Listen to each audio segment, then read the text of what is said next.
10 வருஷமா இருக்காரு, வாஸ்தவம் தான். நாங்களும் இப்ப நான் அதிமுகல இணைந்து 2 மாத காலங்கள் ஆகுது. அதுக்காக நான் சொல்றது அதிமுகவுக்கு சாதகமா சொல்றோம்ன்ற நிலைப்பாட்டுக்கு வந்துர வேணாம்.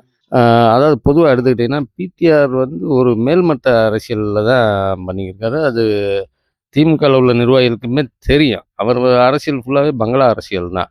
அந்த விஷயத்துல பார்த்தா, இப்ப சுந்தர் சி வந்திருக்காரு. அவரு கொஞ்சம் இறங்கி வர்றாரு. மக்கள்ட்ட நல்ல முறையில அணுகுறாரு. எல்லார்கிட்டயும் நல்ல முறையில பழகுறாரு. அதனால அவர்களுக்கு வாய்ப்பு இருக்கு. சரி, இப்ப மதுரைய பொறுத்தவரையும் இப்ப லோக்கல்ல இருக்காரு பிடிஆர் அவர்கள். இப்ப இவர் சென்னையிலேருந்து இங்க போட்டி போடுறார்ல.